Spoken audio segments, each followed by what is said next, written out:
Hello guys, welcome to the movie recap review. Happy watching. Sorry.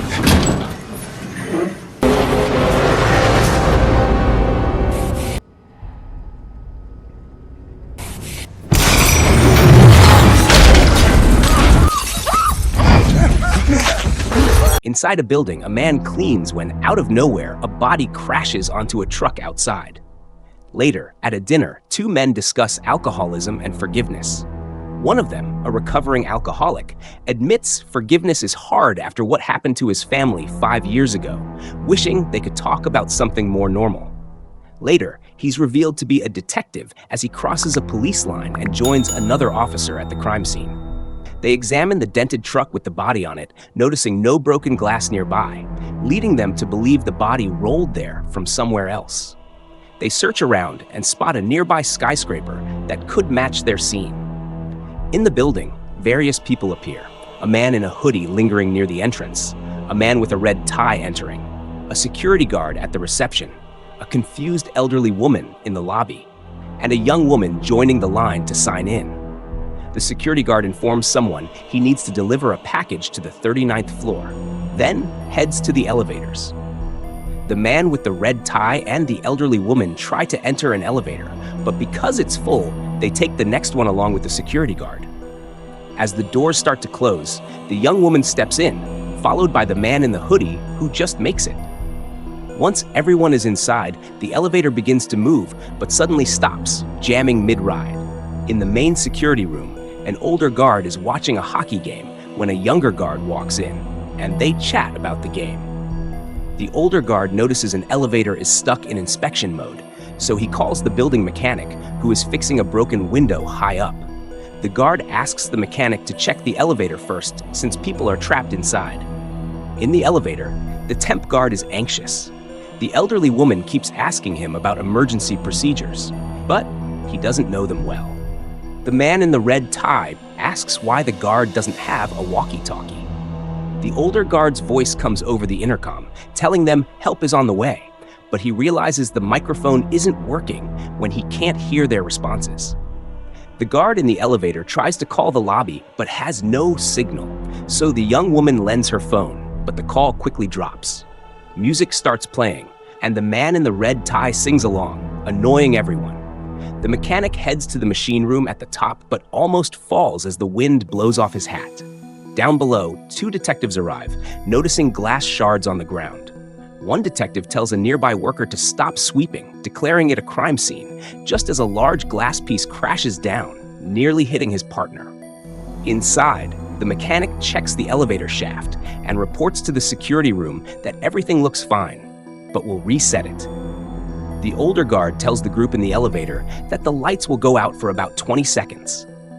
When the lights return, the elderly woman yells at the guard to back off, and he apologizes, admitting he's very claustrophobic. The third man pushes a paddle from the top of the elevator, letting in some fresh air. The security guard asks if they should try climbing up, but the other man warns that it's too dangerous to climb the cable.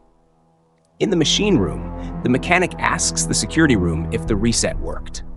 When they say it didn't, he decides to check the issue from the basement. The two guards in the security room talk about the broken window, wondering if someone might have jumped through it earlier. The younger guard looks worried. In the elevator, the man in the red tie gives the elderly woman his business card.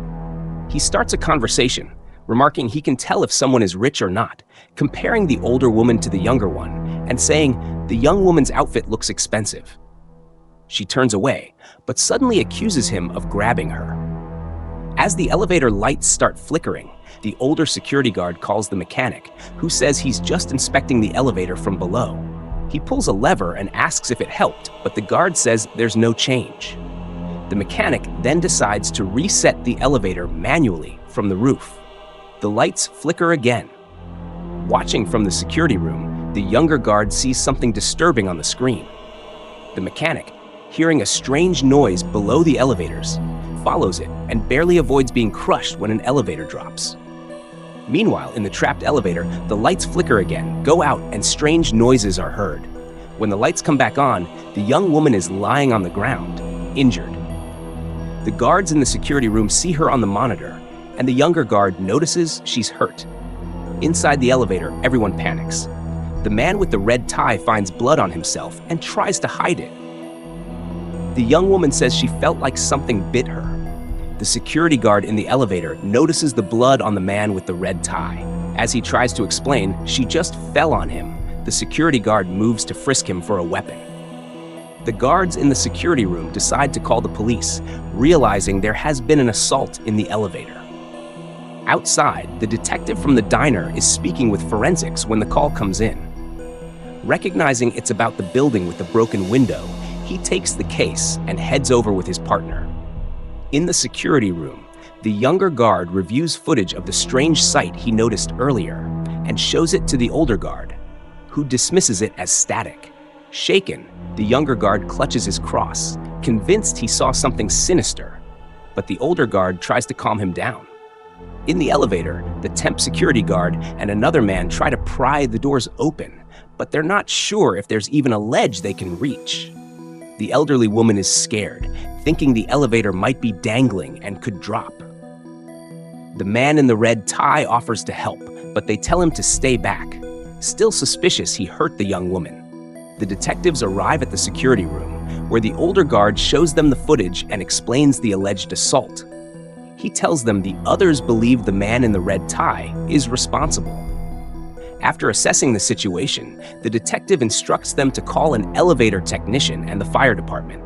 He then asks about the trapped individuals, particularly the security guard, and learns he's a temp. The detective asks for his file. And when the younger guard mentions what he saw on the footage, both the older guard and detective dismiss it.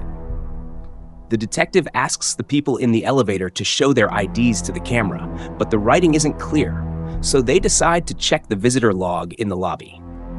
Back in the security room, the younger guard monitors the camera as the elevator lights flicker. Inside, the young woman suddenly sees all the people around her vanish and reappear as bloody corpses on the floor.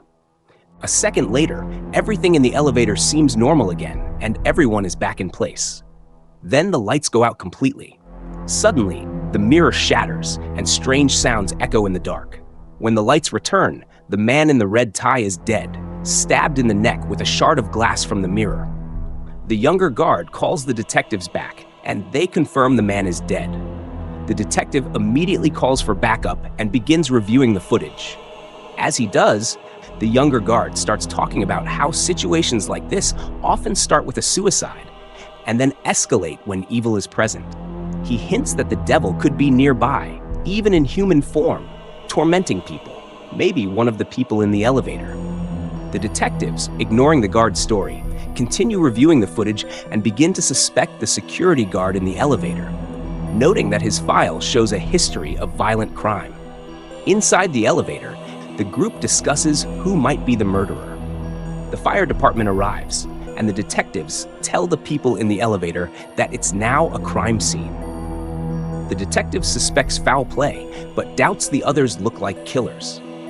He asks for a volunteer to search the dead man's pockets and hold up any papers they find to the camera.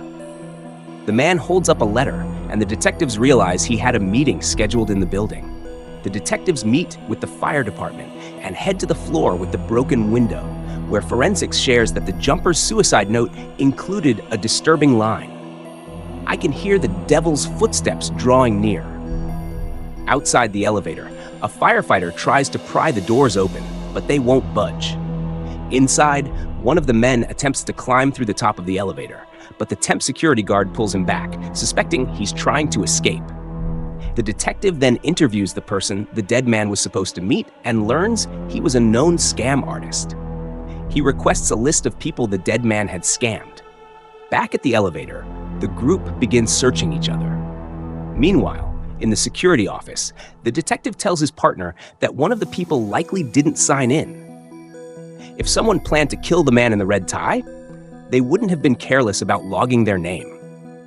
He hands his partner another list to compare with the sign-ins.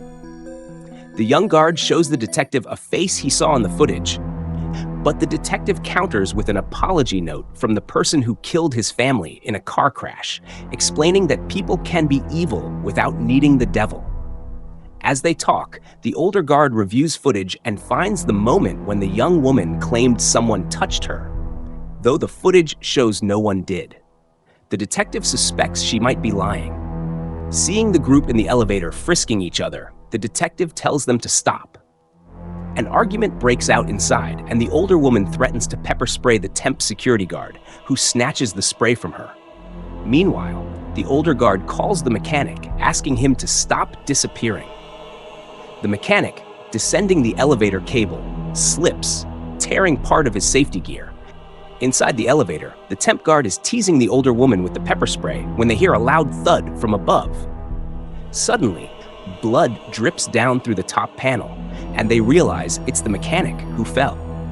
They can't break through the panel to help him. The detective heads to the roof and sees the mechanic's body on top of the elevator.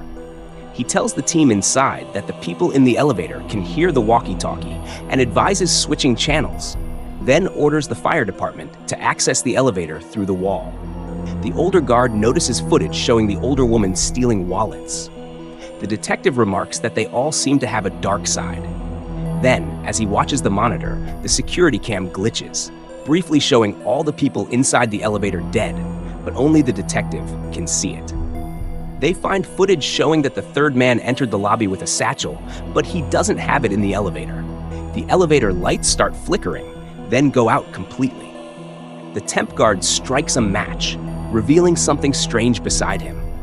When the lights return, they see that the old lady is dead, hanging from one side of the elevator. The detective, seeing this on screen, orders a building lockdown and has everyone sent to the lobby. The older guard heads to the basement, leaving the detective and younger guard alone in the office. The younger guard suggests that they're being forced to watch for a reason. Inside the elevator, the two men take down the old lady's body. Meanwhile, the detectives search for the missing satchel and find it in a restroom near the lobby, containing tools that might be used to tamper with an elevator. Back in the security office, the younger guard, now alone, begins reciting prayers. The people in the elevator, agitated, talk among themselves. But soon the two men start fighting, with the young woman urging the security guard to stop the others.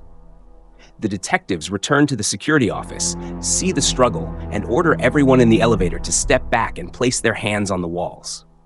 As they calm down, the detective asks the younger guard how his story about the devil ends. He replies, "They all die." The detective's partner reveals that the young woman has a criminal record and was at the building to meet a lawyer. They rush to the lobby, find the lawyer, and learn that he was meeting her for a forensic accounting case, advising them to look into those close to her. The detective tries to reach her husband. Meanwhile, in the basement, the older guard shuts off the water to help the firefighters breaking through the wall. He notices a wire submerged in water and tries to pull it out, but moments later, people in the lobby hear screams as he collapses. The detectives rush to help him, but he dies. Inside the elevator, the last three people begin arguing again. The two detectives return to the office and suspect that the young woman's husband might be behind everything, since he owns the security company for the building. They believe the security guard in the elevator is responsible and that the other two victims were just distractions. Suddenly, the lights go out again.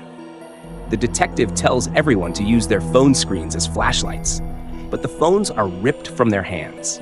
When the lights come back on, the security guard is found dead. The remaining two grab a piece of glass in fear, ready to defend themselves.